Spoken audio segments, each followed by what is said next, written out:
إن الحمد لله نحمده ونستعينه ونستغفره ونعوذ بالله من شرور أنفسنا ومن سيئات أعمالنا من يهده الله فلا مضل له ومن يضلل فلا هادي له وأشهد أن لا إله إلا الله وحده لا شريك له وأشهد أن محمدًا عبده ورسوله أما بعد فإن خير الحديث كتاب الله وخير الهدي هدي محمد صلى الله عليه وسلم وشر الأمور محدثاتها وكل محدثة بدعة وكل بدعة ضلالة وكل ضلالة في النار اللهم صل على محمد وعلى آل محمد كما صليت على إبراهيم وعلى آل إبراهيم إنك حميد مجيد اللهم بارك على محمد وعلى آل محمد كما باركت على إبراهيم وعلى آل إبراهيم إنك حميد مجيد أعوذ بالله من الشيطان الرجيم يا أيها الذين آمنوا اتقوا الله حق تقاته ولا تموتن إلا وأنتم مسلمون يا أيها الناس اتقوا ربكم الذي خلقكم من نفس واحدة وخلق منها زوجها وبث منهما رجالا كثيرا ونساء واتقوا الله الذي تساءلون به والأرحام إن الله كان عليكم رقيبا يا أيها الذين آمنوا اتقوا الله وقولوا قولا سديدا يصلح لكم أعمالكم ويغفر لكم ذنوبكم ومن يطع الله ورسوله فقد فاز فوزا عظيما يا أيها الذين آمنوا كتب عليكم الصيام كما كتب على الذين من قبلكم لعلكم تتقون رمضان المبارک کا انتہائی اہم ترین مہینہ بہت ہی جلدی کے ساتھ آیا اور گزرنے جا رہا ہے۔ اس مہینے کے اندر بہت سے لوگ اللہ رب العالمین کے فضل اور کرم سے جہنم سے چھٹکارا پاتے ہیں، اور بہت سے ایسے لوگ جن پر یہ مبارک مہینہ آنے کے باوجود بھی رحمت کے دروازے بند ہوتے ہیں اور وہ محروم ہو کر رہ جاتے ہیں۔ نبی کریم صلی اللہ علیہ وسلم نے ایک موقع پر منبر کی سیڑھی پر قدم رکھتے ہوئے فرمایا آمین، دوسری سیڑھی پر قدم رکھا تو فرمایا آمین، تیسری سیڑھی پر قدم رکھا تو فرمایا آمین۔ صحابہ کرام نے اس آمین کہنے کی وجہ پوچھی کہ آپ نے 3 مرتبہ آمین کہی ہے، اس کی کیا وجہ ہے؟ آپ صلی اللہ علیہ وسلم نے فرمایا پہلی بار جب آپ نے مجھے آمین کہتے سنا اس وقت جبریل امین علیہ السلام آئے اور انہوں نے ایک بددعا دی، اور بددعا کیا دی؟ کہا وہ انسان اللہ کی رحمت سے دور ہو جائے جو اپنے والدین میں سے یا تو کسی ایک کو یا دونوں کو بڑھاپے میں پائے اور ان کی خدمت اور تکریم کرتے ہوئے جنت کا حقدار نہ بنے، وہ اللہ کی رحمت سے دور ہو جائے۔ یہ جبریل امین کی دعا تھی اور رسول اللہ صلی اللہ علیہ وسلم نے اس پر آمین کہا۔ دوسرے نمبر پر جب میں نے آمین کہی تو اس کی وجہ یہ تھی کہ جبریل نے یہ دعا کی کہ وہ شخص اللہ کی رحمت سے دور ہو جائے جس کے سامنے آپ کا تذکرہ ہو آپ کا نام لیا جائے اور آپ پر وہ درود نہ بھیجے؟ تو رسول اللہ صلی اللہ علیہ وسلم نے فرمایا آمین۔ اور تیسری مرتبہ جو آپ نے آمین کہتے ہوئے مجھے سنا، نبی علیہ السلام نے فرمایا کہ جبریل علیہ السلام نے یہ دعا کی کہ جس پر رمضان کا مہینہ آ کر گزر جائے اور وہ اپنی بخشش نہ کروا سکے، یہ شخص اللہ کی رحمت سے دور ہو جائے۔ میں نے کہا آمین۔ تو یہ کتنا بد نصیب شخص ہوگا جس کے لیے جبریل امین بد دعا کرے اور امام الانبیاء اس دعا پر آمین کہے کہ اللہ جبریل امین کی یہ بد دعا اس شخص کے بارے میں قبول فرما۔ یہ کتنا بد نصیب انسان ہوگا۔ اور ہم میں سے بہت سارے ایسے بد نصیب ہوتے ہیں کہ رمضان اور غیر رمضان ان کے لیے برابر ہے۔ رمضان سے پہلے جیسے تھے رمضان کے بعد بھی ویسے ہی ہوتے ہیں۔ یہ بڑی بد نصیبی ہے، بڑی محرومی ہے، بہت بڑی بدبختی ہے۔ ہم میں سے ہر ایک کی یہ کوشش ہونی چاہیے کہ ہم اپنے آپ کو ان بدبختوں کے لسٹ سے نکال دیں۔ رمضان کا مہینہ نصیب ہوا، ابھی تک اگر توبہ کرنے کی توفیق نہیں ملی، آج ہم توبہ کر لیں۔ پچھلے زندگی میں جو رمضان گزرے ہیں، رمضان کے مہینے آ کے گزرے اور ہم نے اپنی اصلاح نہیں کی، اپنی زندگی میں جو ہمیں یہ رمضان ملا کم سے کم اس رمضان میں اپنی اصلاح کر دے، یہ بھی بہت بڑی کامیابی ہے۔ اور رمضان میں اپنی اصلاح کرنے کا مطلب یہ نہیں کہ رمضان سے پہلے نماز نہیں پڑھتے تھے، ابھی رمضان کے مہینے میں نماز پڑھیں گے، اور رمضان گزر جائے گا پھر نماز نہیں پڑھیں گے۔ رمضان میں اپنی اصلاح کا مطلب یہ ہے کہ پچھلے جو بھی گناہ کیے ہیں ان گناہوں سے ہمیشہ کے لیے توبہ کی جائے، اللہ تعالیٰ سے بخشش طلب کر کے آئندہ اس بات کا عزم کیا جائے کہ میں نے وہ گناہ جو پہلے کرتا رہا آئندہ نہیں کروں گا۔ رمضان کا مہینہ میرے گناہوں کی دھلائی کے لیے، صفائی کے لیے مجھے ملا، آئندہ میں اپنے آپ کو دوبارہ گندہ نہیں کروں گا، گناہوں سے اپنے دامن کو داغدار نہیں بناؤں گا۔ یہ عزم کر کے اللہ تعالیٰ کے ساتھ ایک تعلق قائم رکھنا چاہیے۔ پھر یہ رمضان کا مہینہ،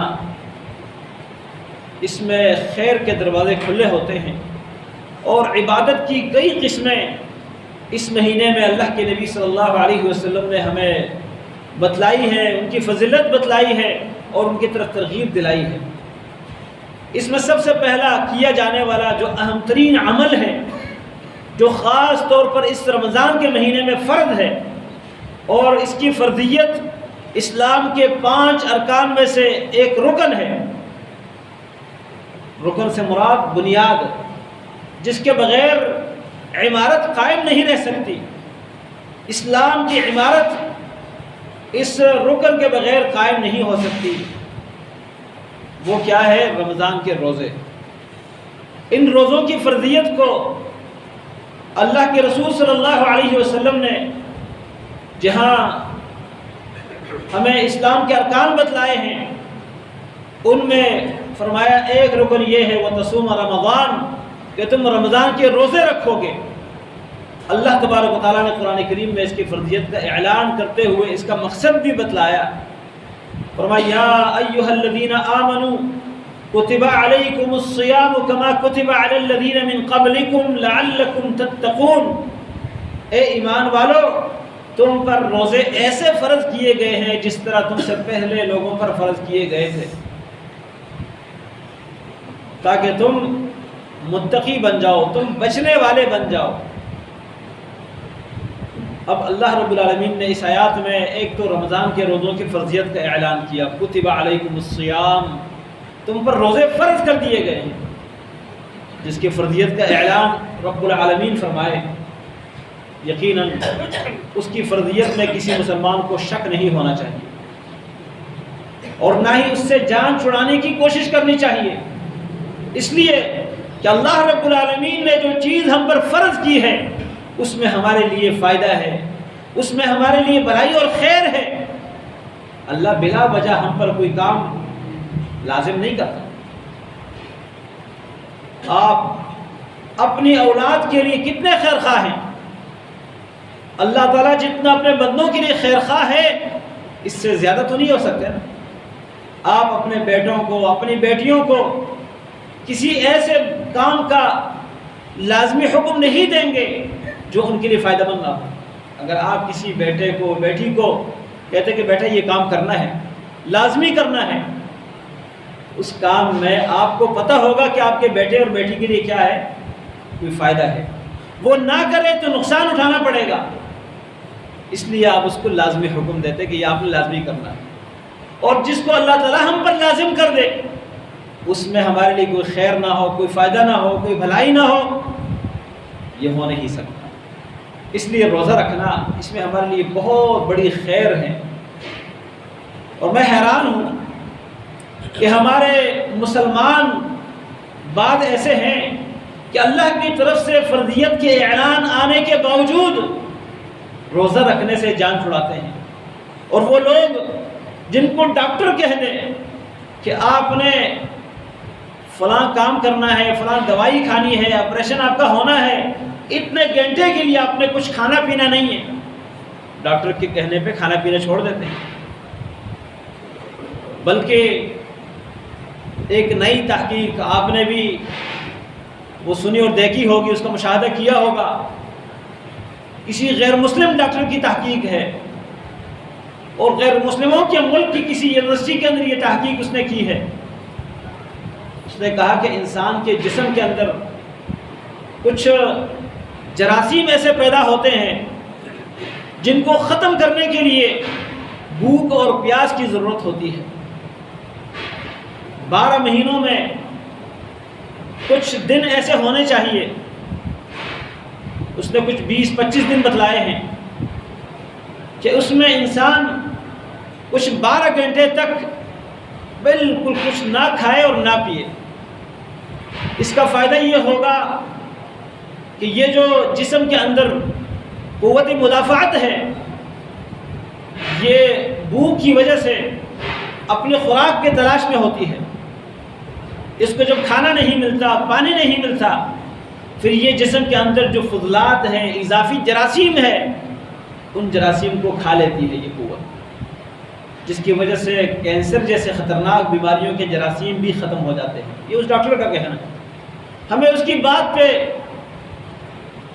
یقین کرے یا نہ کرے، لیکن اس سے پہلے اللہ تعالیٰ کی طرف سے فرضیت کے اعلان پر یقین اور ایمان ہے. لیکن بہت سے لوگ جو مسلمان نہیں ہیں وہ بھی 12 گھنٹے تک کھانا پینا چھوڑ دیتے ہیں اور وہ کہتے ہیں کہ اس سے ہم اپنا علاج کرتے ہیں. چائنا میں، جاپان میں، بعض دیگر ممالک میں یہ علاج آج کل بڑا تیزی کے ساتھ پھیل رہا ہے. بھوک سے اپنی بیماریوں کا علاج کرنا، پیاس کو برداشت کرتے ہوئے اپنی بیماریوں کا علاج کرنا. لیکن میں یہ کہتا ہوں کہ ہمیں ان ڈاکٹروں کے کہنے پر نہیں، جسمانی صحت و تندرستی کے لیے نہیں، اپنے رب سے وفاداری کے لیے اور رب کی بندگی کے لیے کہ ہم اس کے بندے ہیں. اس نے کہا کھاؤ ہم کھائیں گے، اس نے کہا نہ کھاؤ ہم نہیں کھائیں گے. وہ جب کہتا ہے رک جاؤ ہم رکیں گے، جب کہتا ہے بڑھ جاؤ ہم بڑھیں گے. یہ ہے بندگی کا حق. اور الحمدللہ مسلمانوں کے معاشرے میں بہت سے مسلمان رمضان کے روزے رکھتے ہیں، لیکن جو اہم ترین بات آپ کے سامنے آج میں رکھنا چاہتا ہوں وہ یہ ہے کہ ہم میں سے اکثر روزہ رکھتے ہیں بطور عادت. روزہ ہوتا ہے، کھانا نہیں کھاتے، پانی نہیں پیتے، اپنی اہلیہ سے دور رہتے ہیں، بستری نہیں کرتے، اور بھی پرہیز کرتے ہیں، لیکن دل سے اور تصور اور خیال سے جو ہم اس عبادت میں اپنے آپ کو داخل سمجھتے ہیں وہ چیز نظر نہیں آتی. ایک تو رمضان کے روزوں کے لیے رسول اللہ صلی اللہ علیہ وسلم نے نیت کو لازم قرار دے دیا ہے. صحیح بخاری کی حدیث ہے، آپ نے فرمایا من لم یجمع الصیام من اللیل فلا صوم له، او کما قال علیہ الصلوۃ والسلام. جو رات سے روزے کی نیت نہ کرے اس کا روزہ نہیں ہوگا. اب نیت سے کیا مراد ہے؟ یہ فرضی روزے کے لیے ہے۔ نفلی روزے کے حوالے سے نبی علیہ السلام سے یہ ثابت ہے، آپ گھر تشریف لائے، گھر والوں سے پوچھا کچھ کھانے پینے کا ہے، صحیح مسلم کی حدیث میں ہے، گھر والوں نے کہا نہیں آج تو کچھ نہیں ہے، فرمایا چلے میں آج روزے سے ہوں۔ اور اسی طرح نفلی روزہ ایک دفعہ رکھا تھا، گھر تشریف لائے، پوچھا کچھ ہے کھانے کا، گھر والوں نے فرمایا کہ ہاں کسی نے کوئی تحفہ بھیجا ہے گوشت کا، فرمایا لے آؤ، میں نے تو روزہ رکھا تھا لیکن میں کھا لیتا ہوں۔ تو نفلی روزے میں یہ اجازت ہے کہ آپ فجر طلوع ہونے کے بعد اگر آپ نے کچھ کھایا پیا نہیں ہے اور بعد میں نیت کر لے تو آپ کا روزہ ہو جائے گا، لیکن فرضی روزہ جو رمضان کا ہے اس کے لیے رات سے نیت کرنا ضروری ہے، فجر طلوع ہونے سے پہلے نیت کرنا ضروری ہے۔ لیکن نیت ہے کیا چیز؟ ہمارے معاشرے میں لوگ نیت اس کو کہتے ہیں کہ آدمی اپنے زبان سے کہہ دے نیت کرتا ہوں فرض روزے کی، یا زبان سے عربی میں الفاظ بنائے ہوئے ہیں وَبِصَوْمِ غَدٍ نَوَيْتُ مِنْ شَهْرِ رمضان، یا نماز کے لیے نیت کرتا ہوں 4 رکعت نماز کی پیچھے اس امام کی، فرض یا نفل جو بھی ہے، یہ نیت نہیں ہے۔ نیت کا تعلق دل سے ہے۔ ہم کہتے ہیں فلاں کی نیت خراب ہے، اس نے زبان سے کچھ نہیں بولا ہوتا، لیکن اس کی نیت کا تعلق ظاہر سے نہیں ہے، زبان سے نہیں ہے، زبان سے قرأت ہوتی ہے، زبان سے بولا جاتا ہے، نیت کا تعلق دل سے ہے۔ دل میں اس چیز کا احساس کرنا، اس چیز کا پختہ ارادہ کرنا کہ آج میں نے اللہ تعالیٰ کی رضا کے لیے روزہ رکھنا ہے، جو مجھ پر اللہ کی طرف سے فرض ہے۔ اس میں زبان سے کہنا اللہ کے نبی صلی اللہ علیہ وسلم سے، آپ کے صحابہ کرام سے ثابت نہیں ہے۔ اور جو نیت کے الفاظ بنائے گئے ہیں یہ کیلنڈر وغیرہ کے اوپر لکھے ہوتے ہیں، کتابچوں میں بھی لکھے ہوتے ہیں، کسی حدیث کے اندر نہیں ہے۔ دلیل کے طور پر یہی صحیح بخاری کی حدیث پیش کی جاتی ہے انما الاعمال بالنیات، تمام اعمال کا دار و مدار نیتوں پر ہے، اور اس سے کسی مسلمان کو کوئی انکار نہیں ہے۔ لیکن نیت اس کی جگہ معلوم ہونی چاہیے کہ وہ دل ہے، اور نیت دل سے ہوتی ہے۔ اور جو الفاظ بنائے گئے ہیں وہ کہتے ہیں وہ بصوم غد نویت من شہر رمضان، کل کے روزے کی میں نے نیت کی ہے رمضان کے مہینے میں سے۔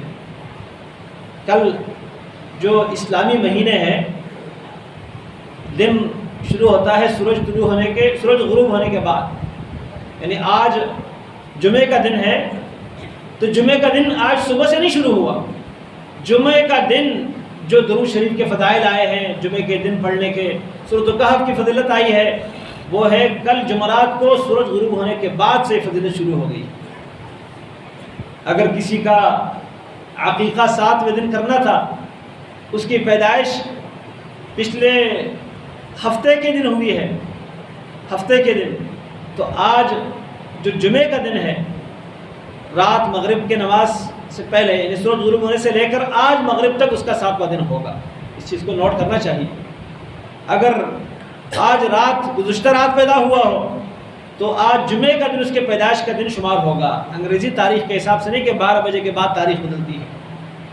تو غدن کا لفظ کل کے لیے بولا جاتا ہے، اور یہ تو آج کا روزہ رکھ رہا ہے، تو الفاظ کے اعتبار سے، عربی محاورے کے اعتبار سے بھی الفاظ درست نہیں ہیں۔ اس لیے نیت دل کے ارادے کا نام ہے، دل میں اس بات کا ارادہ ہونا چاہیے۔ اور دوسری بات یہ ہے کہ روزہ رکھنے کے بعد بھی اس بات کا احساس ہونا چاہیے کہ میں اللہ تعالیٰ کی ایک عبادت میں مشغول ہوں۔ اپنے آپ کو اللہ کی عبادت ادا کرتے ہوئے محسوس کرنا، یہ چیز ہمارے اندر نظر نہیں آتی۔ نماز ہم پڑھتے ہیں، ہمیں اس بات کا احساس جب تک نہ ہو کہ میں ایک عظیم رب کے سامنے کھڑا ہوں، اس کی تعظیم کے لیے کھڑا ہوں، اس کی تعظیم کے لیے جھکتا ہوں، اس کی تعظیم کے لیے میں اپنے سمت کو ایک خاص سمت کی طرف کیا ہوا ہوں، اس چیز کا احساس ہمیں جب تک نہ ہو نماز کا مقصد پورا نہیں ہوتا۔ اسی طرح روزہ، رسول اللہ صلی اللہ علیہ وسلم فرماتے ہیں اذا كان يوم صوم احدكم فلا يرفث ولا يفسق ولا يسخب، فرمایا جب کسی کا روزہ ہو تو وہ کوئی گناہ کا کام نہ کرے، فلا یفسق، اللہ کی کوئی نافرمانی نہ کرے، ولا یرفث، کوئی شہوت والا جو کام ہے یا بات ہے وہ نہ کرے۔ رفث کہتے ہیں ہم بستری کو، اور ہم مستری کے متعلقات، اس سے پہلے بعد میں جو حرکات ہیں ان کو کہا جاتا ہے، یا جو باتیں ہیں، تو وہ شہوت پرستی کی کوئی ایسی باتیں نہ کرے، ایسا کوئی کام نہ کرے۔ ولا یسخب، وہ چیخنا اور چلانا، چیخنے اور چلانے سے بچے۔ جیسے بازاروں میں لوگ چیختے چلاتے ہیں، گھر میں کسی سے بات کرنی ہوتی ہے، بڑبڑاتا ہے، چیختا چلاتا ہے، فرمایا اس سے باز رہے۔ اور اگر کوئی اور اس کو گالی دے، اس کے ساتھ لڑے، فرمایا فَإِن سَابَّهُ أَحَدٌ أَوْ قَاتَلَهُ، اگر کوئی اور اس کو گالی دے یا اس سے لڑے تو یہ جواب میں کیا کہے، فَلْيَقُلْ إِنِّي امْرُؤٌ صَائِمٌ، اس کو جواب میں یہ کہے کہ بھائی میرا روزہ ہے، میرا روزہ ہے۔ مطلب یہ ہے کہ روزہ ایک کیفیت کا نام ہے، صرف کھانا پینا چھوڑنے کا نام نہیں ہے۔ اللہ تعالیٰ کی رضا کے لیے اپنے آپ کو روک کے رکھنا، یہ روزہ ہے۔ صبح سے شام تک کھانا پینا چھوڑنا، اس کو روزہ نہیں کہا جاتا۔ اگر آپ مغرب کی نماز سے فجر تک کھانا پینا چھوڑ دے، کیا روزہ ہو جائے گا؟ نہیں، کھانا پینا چھوڑنا روزہ کا نام نہیں ہے۔ مغرب کی اذان ہو گئی ہے، آپ کہتے ہیں میں کھانا نہیں کھاتا، میں پانی نہیں پیتا، میں تھوڑا لمبا روزہ رکھنا چاہتا ہوں، آپ کا روزہ نہیں ہوگا۔ جو روزہ اللہ نے رکھا ہے اس کے مطابق رکھنا، جو اس کے آداب ہیں ان کو ملحوظ رکھنا، ان کا خیال رکھنا، یہ ہے روزہ۔ تو روزے کی حالت میں ہم میں سے اکثر کی حالت کیا ہوتی ہے؟ روزے والوں کی حالت نہیں ہوتی، غصہ اور بڑھ جاتا ہے، گالیاں اور دے دیتا ہے، لڑائی پر جلدی اتر آتا ہے۔ نبی علیہ السلام نے روزے کا جو مقصد بیان فرمایا ہے وہ ہے اپنے آپ کو کنٹرول کرنا۔ اور آپ صلی اللہ علیہ وسلم نے صرف کھانے پینے کے روزے کا نہیں بلکہ فرمایا من لم يدع قول الزور والعمل به فلا حاجة لله في ان يدع طعامه وشرابه، جو انسان بیہودہ باتیں، غیر جائز ناجائز باتیں یا ناجائز اعمال نہ چھوڑے، زور کہا جاتا ہے کل ما علی الحق فهو الزور، جھوٹ بھی اس میں داخل ہے، غیبت بھی داخل ہے، چغلی بھی داخل ہے، گالی گلوچ بھی داخل ہے، غلط بیانی، جھوٹی گواہی، سب اس میں شامل ہے۔ اور عمل الزور، ایسا کوئی کام کرنا جو شریعت کے خلاف ہو، کسی کو اذیت دینا، کسی کے لیے غلط پلاننگ کرنا، منصوبہ بنانا، کسی کو کوئی نقصان پہنچانا، خیانت کرنا، دھوکہ کرنا، یہ ساری چیزیں کیا ہیں؟ زور، عمل الزور۔ فرمایا جو یہ نہ چھوڑے فلا حاجت للہ فی ان یدع طعامہ وشرابہ، اس کا کھانا پینا چھوڑنا اس کے اللہ تعالیٰ کو کوئی حاجت نہیں، کوئی ضرورت نہیں، اللہ کے پاس کھانے پینے کی کمی نہیں ہے۔ تو روزہ جب ہم کھانے پینے سے رکھتے ہیں، اسی طرح ہماری آنکھوں کا روزہ ہونا چاہیے غلط نگاہ سے، ہماری زبان کا روزہ ہونا چاہیے غلط بیانی، جھوٹ، خیانت سے، ایسی باتوں سے جو شریعت میں حرام ہے۔ ہم حلال گوشت نہیں کھاتے، روزہ ہے، حلال پانی نہیں پیتے، روزہ ہے، اور اپنے مرے ہوئے مسلمان بھائی کا گوشت کھاتے ہیں۔ جب دو بندے ملتے ہیں، تیسرے کو بیچ میں لے آتے ہیں اور اس کا گوشت کھا کھا کے نوش لیتے ہیں، کیونکہ اللہ تعالیٰ نے قرآن کریم میں غیبت کو کیا کہا؟ اَيُحِبُّ أَحَدُكُمْ أَن يَأْكُلَ لَحْمَ أَخِيهِ مَيْتًا، تم میں سے کوئی اپنے مرے ہوئے بھائی کا گوشت کھانا پسند کرتا ہے؟ یہ غیبت کی تشبیہ دی اللہ تعالیٰ نے۔ نبی علیہ السلام کسی سفر میں تھے، ایک آدمی کے بارے میں دو آدمیوں نے آپس میں بات کی، اس کی کوئی غیبت کی، رسول اللہ صلی اللہ علیہ وسلم خاموش رہے، آگے بڑھے، ایک مرا ہوا گدھا نیچے پڑا ہوا تھا، ان سے کہا جاؤ وہ جو مرا ہوا گدھا ہے اس میں سے کھاؤ۔ انہوں نے کہا اللہ کے نبی اس کو کون کھائے گا، یہ تو مرا ہوا ہے۔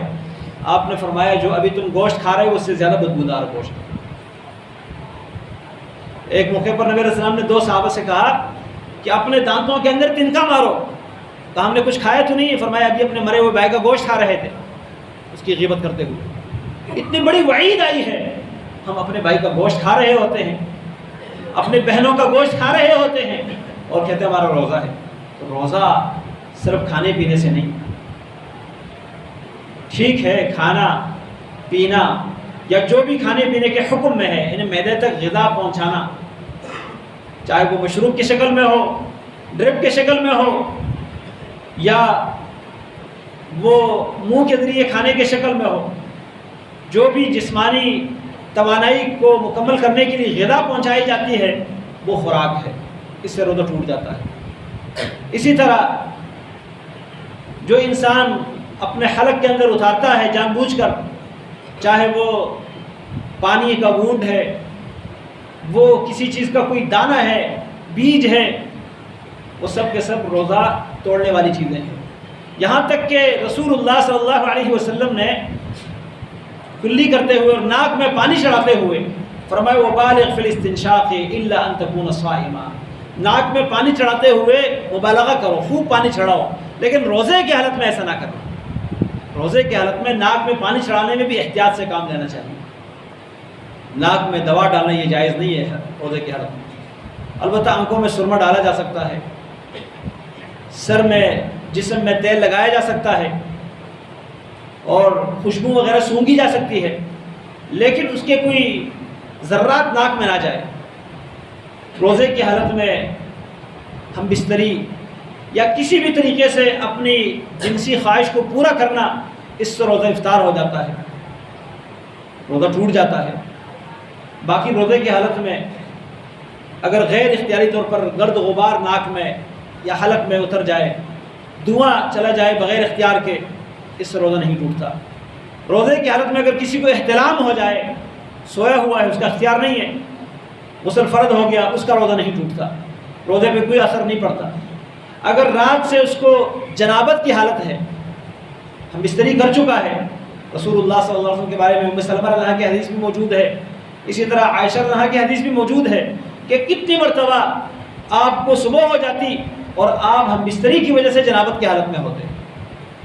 البتہ نبی علیہ السلام کا طریقہ یہ تھا کہ جب آپ جنابت کی حالت میں کچھ کھانا چاہتے تھے یا سونا چاہتے تھے، آپ صلی اللہ علیہ وسلم پہلے وضو کرتے تھے، تو وضو کر کے سحری کھائیں اور نماز کے لیے غسل کر لیں۔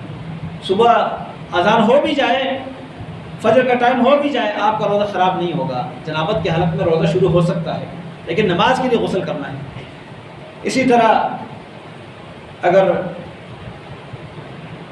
روزے کی حالت میں کسی خاتون کو ماہواری شروع ہو جائے، اس کا روزہ خراب ہو جاتا ہے، وہ روزہ نہ رکھے، اس کے لیے روزہ معاف ہے، بعد میں رکھے، اور نماز بھی اس کی نہیں ہوگی۔ تو روزے کی حالت میں جس کو عورت کو ماہواری شروع ہو جائے، اس کا روزہ باطل ہو جاتا ہے۔ اسی طرح روزہ صبح طلوع ہونے سے شروع ہوتا ہے اور سورج غروب ہونے تک روزہ رہتا ہے۔ اگر بیچ میں بھول کر کوئی کھائے پیے، اس کا روزہ برقرار ہے۔ نبی علیہ السلام فرماتے ہیں کہ جو بھول کر کھائے اور پیے وہ اپنا روزہ پورا کر لے، اس کو اللہ نے کھلایا اور پلایا، اس کو روزے کا اجر پورا ملے گا۔ اگر انسان کو الٹیاں آ جائے، نبی علیہ السلام فرماتے ہیں من ذرعہ القیء فلا قضاء علیہ، جس کو الٹیاں مجبور کر لے، مطلب یہ ہے کہ اختیار کے بغیر الٹیاں آ جائے تو اس پر کوئی قضا نہیں ہے۔ ومن استقاء فعلیہ القضاء، اور آپ نے فرمایا جو جان بوجھ کر الٹیاں کر لے، انگلی ڈال دے یا کوئی ایسی چیز استعمال کر لے جس سے اس کو الٹی آئے، تو وہ پھر روزہ دوبارہ رکھے بعد میں۔ اسی طرح روزے کی حالت میں اختیار کے بغیر منہ میں پانی ڈال رہا تھا، حلق میں پانی اتر گیا، یا بغیر اختیار کے نہا رہا تھا، پانی اتر گیا حلق میں، ناک کے ذریعے، منہ کے ذریعے، وہ اپنا روزہ پورا کر لے۔ اس کا روزہ خراب نہیں ہے، لیکن احتیاطاً بعد میں ایک اور روزہ اس کو رکھنا پڑے گا۔ جو ناک میں یا منہ میں پانی چلا جائے حلق میں۔ اور اسی طرح اگر انسان یہ سمجھے کہ سورج غروب ہو چکا ہے، مغرب ہو چکی ہے، جیسے بارش کا موسم ہو، بادل ہو، اور رات سمجھ کر، شام سمجھ کر، اس کو پتہ نہیں ہے کہ ابھی ٹائم باقی ہے، یا غلطی سے کوئی مؤذن اذان دے رہے اور یہ اذان سن کر روزہ افطار کر لے غلطی سے، تو یہ بھی جب اس کو پتہ چلے کہ میں نے غلطی سے پہلے روزہ افطار کیا ہے، اپنا روزہ پورا کر لے۔ اس کا روزہ ٹھیک ہے، لیکن احتیاطاً بعد میں ایک روزہ رکھنا پڑے گا۔ اسی طرح روزے کی حالت میں انسان کوشش کرے کہ زیادہ سے زیادہ اپنے آپ کو کنٹرول میں رکھے، کیونکہ یہ اللہ کی عبادت میں ہے انسان۔ پھر نبی علیہ السلام نے سحری کھانے کی فضیلت بھی بیان فرمائی ہے، فرمایا تسحروا فإن فی السحور برکہ، سحری کھایا کرو، اس میں برکت ہے۔ اور یہودیوں کے روزے اور ہمارے روزے میں فرق یہ بتلایا ہے کہ وہ سحری نہیں کرتے، ہم سحری کرنی چاہیے۔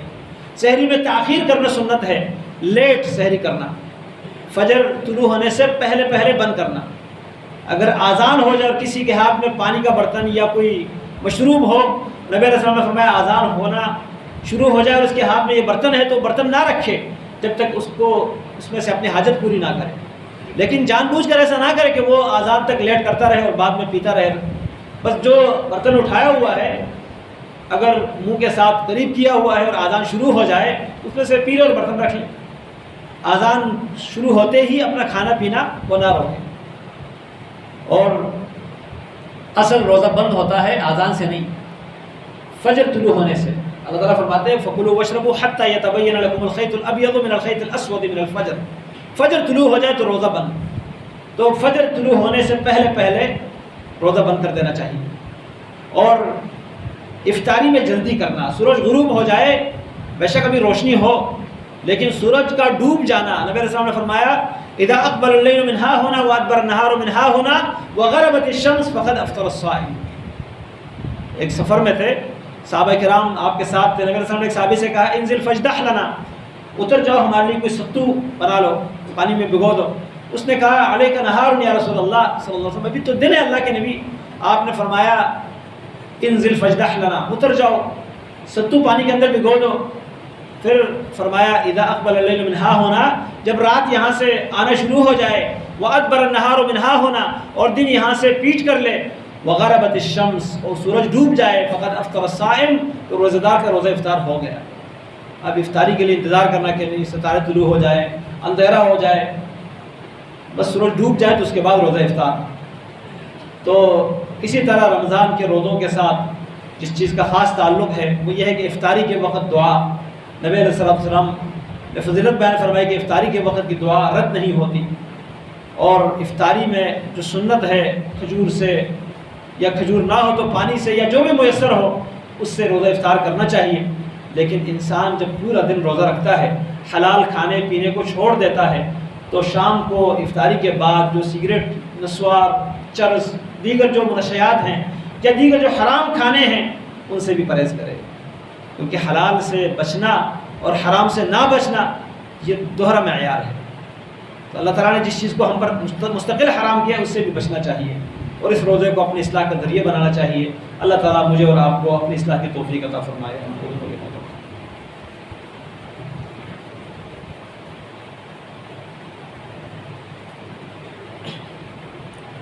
ان الحمد لله نحمده ونستعينه ونستغفره ونعوذ بالله من شرور انفسنا ومن سيئات اعمالنا، من يهده الله فلا مضل له ومن يضلل فلا هادي له، واشهد ان لا اله الا الله وحده لا شريك له واشهد ان محمدا عبده ورسوله۔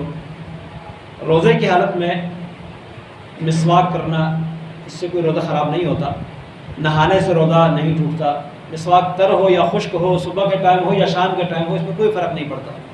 رسول اللہ صلی اللہ علیہ وسلم روزے کی حالت میں بھی مسواک کیا کرتے تھے۔ البتہ برش کرنا، ٹوتھ پیسٹ، اس سے یہ ہوتا ہے کہ بسا اوقات اس کا کچھ مادہ، کچھ جز جو ہے وہ حلق کے اندر اتر جاتا ہے، تو اس سے بچنا چاہیے، افطاری کے بعد کر لینا چاہیے، اور مسواک کے استعمال کرنے میں کوئی حرج کی بات نہیں ہے۔ اس کے علاوہ انجیکشن لگانا جو جسم کے کسی بیماری کے لیے ہو اس میں بھی کوئی حرج کی بات نہیں ہے، لیکن جس سے جسم کی غذا کی کمی پوری ہوتی ہے وہ انجیکشن لگانا جائز نہیں ہے روزے کی حالت میں۔ اور حجامہ لگانا، خون کسی کو نکال کے دینا، یہ اس سے روزہ افطار نہیں ہوتا۔ البتہ خون چڑھانے سے روزے میں احتیاط کرنا چاہیے۔ اور اس کے علاوہ روزے کی حالت میں انسان سو سکتا ہے، سوتے میں اس کو جو احتلام ہو جائے اس سے روزہ افطار نہیں ہوتا، اس لیے کہ وہ انسان کے اختیار میں نہیں ہے، اختیار کے بغیر ہے، وہ اٹھ کے غسل کر لے اس کا روزہ ٹھیک ہے۔ تو روزے کی حالت میں انسان کوشش یہ کرے کہ زیادہ سے زیادہ صبر تحمل کا مظاہرہ کرے۔ لڑائی جھگڑے ہمارے ہاں رمضان میں زیادہ ہو جاتے ہیں اور حرص بڑھ جاتا ہے، چیزوں کا ریٹ بڑھا دیتے ہیں روزے کی وجہ سے، حالانکہ یہ روزہ ہمدردی کا مہینہ ہے، لوگوں کو سہولت فراہم کرنے کا مہینہ ہے۔ اس میں جو ہم کسی اور کو روزہ افطار کروانے میں تعاون کریں گے، سہولت فراہم کریں گے، رسول اللہ صلی اللہ علیہ وسلم فرماتے ہیں من فطر صائما فلہ مثل اجر صیامہ، جو روزے دار کو روزہ افطار کرواتا ہے اس کے روزے کے برابر اجر اس کو بھی ملتا ہے، روزہ افطار کروانے والے کو۔ اور روزہ نہ رکھنا یہ انسان کی بڑی بدبختی ہے، بڑی بے ہمتی ہے۔ اور کچھ لوگ تو ایسے ہیں کہ کھانے پینے کی وجہ سے نہیں، کسی نشے سے وہ مجبور ہوتے ہیں، اس کے لیے وہ روزہ نہیں رکھتے۔ یہ بہت بڑی بدبختی کی بات ہے کہ انسان اللہ کی طرف سے فرض کیا ہوا روزہ چھوڑ دے۔ بعض لوگ کہتے ہیں ہم رکھ نہیں سکتے، ہم سے رکھا نہیں جا رہا، حالانکہ صحابہ کرام آپ دیکھیں فتح مکہ، غزوہ بدر، یہ اکثر جنگیں جو لڑی گئی ہے یہ رمضان کے مہینے میں، اس کے علاوہ اور بھی کئی غزوات جو رمضان کے روزوں کی فرضیت کے بعد کی ہیں رمضان کے مہینے میں لڑی گئی ہے۔ سخت گرمی بھی ہوتی، حالات بھی بہت سخت ہوتے، کھانے پینے کی صحیح سہولت بھی نہ ہوتی، اس کے باوجود مکمل طور پر وہ روزے سے رہتے تھے۔ اگرچہ سفر میں اجازت آئی ہے روزہ افطار کرنے کی، مسافر جیسے بعض لوگ کہتے ہیں آج کل تو سفر میں سہولت ہوتی ہے، گاڑی میں ہر طرح کی سہولت ہے، تو ہم تو ڈرائیور ہیں، ہمارے پاس گاڑی میں سب کچھ ہوتا ہے، آرام کرنے کی جگہ بھی ہوتی ہے، سب کچھ ہو، لیکن سفر سے اس کا تعلق ہے۔ اس کا تعلق روزہ افطار کرنے کا تعلق تکلیف سے نہیں ہے، مشقت سے نہیں ہے۔ آپ اپنے شہر میں ہیں، اپنی آبادی میں ہیں، مشقت والا کام کر رہے ہیں، کھیتی باڑی کا کام ہے، کسی فیکٹری میں بوائلر کے سامنے کھڑا ہونا پڑ رہا ہے، کسی مشکل کام تندور کے اوپر آپ کھڑے ہیں، پھر بھی آپ کو روزہ افطار کرنے کی اجازت نہیں ہے۔ سفر میں ہے، سہولت ہے، پھر بھی آپ روزہ افطار کر سکتے ہیں، لیکن بعد میں رکھنا ہوگا۔ اور جو سفر میں روزہ افطار کرتا ہے اور بعد میں نہیں رکھتا، مجرم ہے، وہ گناہ گار ہے۔ تو اس لیے سفر میں اگر کوئی نہیں رکھتا، وہ اس نیت سے نہ رکھے کہ بعد میں رکھے گا، اور بعد میں بھی نہ رکھے تو جرم اس کے ذمہ ہے، یہ روزہ اس کے گلے میں ہے۔ ہمیں مکمل روزہ دار بننا چاہیے، مسلمان بن کے دکھانا چاہیے، اور اللہ رب العالمین سے اپنا تعلق مضبوط کرنا چاہیے۔ روزہ رکھتے ہیں تو روزے کی حالت میں دل کے اندر اس چیز کا احساس ہونا چاہیے کہ میں اللہ تعالیٰ کی عبادت کی حالت میں ہوں، تاکہ ہمارا روزہ اللہ کے ہاں قبول ہو اور اس سے ہمیں کوئی فائدہ ملے، دنیا اور آخرت کی نجات ملے۔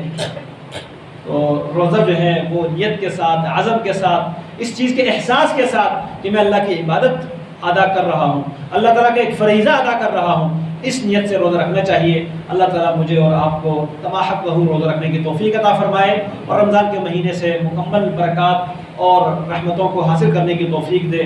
جو بھی بیمار ہے اللہ تعالیٰ تمام بیماروں کو شفاء کاملہ صحت عاجلہ عطا فرما دے۔ اللہ تعالیٰ فلسطین کے مسلمانوں کی مدد فرما دے۔ یا اللہ فلسطین میں جو مظلوم ہے، یا اللہ ان پر ظلم اور بربریت کی انتہا کر رہے ہیں یہودی، نصرانی اور دیگر ان کے اتحادی، یا اللہ ان مظلوم مسلمانوں کی مدد کرے اور ظالموں سے انتقام لے۔ یا اللہ ان مظلوم مسلمانوں کی اس بابرکت مہینے میں فریاد سن لے، یا اللہ ان پر رحم فرما دے۔ یا اللہ ان کے جو شہداء ہیں ان کی شہادتیں قبول فرما دے، جو زخمی ہیں، بیمار ہیں، یا اللہ ان کو شفاء کاملہ عاجلہ عطا فرما دے۔ یا اللہ جو مظلوم ہے ان کی مدد فرما دے، اپنے غیب کے لشکروں میں سے ان کی مدد کے لیے اللہ لشکر بھیج دے۔ یا اللہ ہم مسلمانوں کو توفیق دے کہ ہم ان کی مدد کرنے والے بن جائے۔ ربنا ظلمنا انفسنا وان لم تغفر لنا وترحمنا لنكونن من الخاسرين ربنا آتنا في الدنيا حسنة وفي الآخرة حسنة وقنا عذاب النار وصل اللهم وسلم على عبدك ونبيك محمد وعلى آله وأصحابه أجمعين برحمتك يا أرحم الراحمين.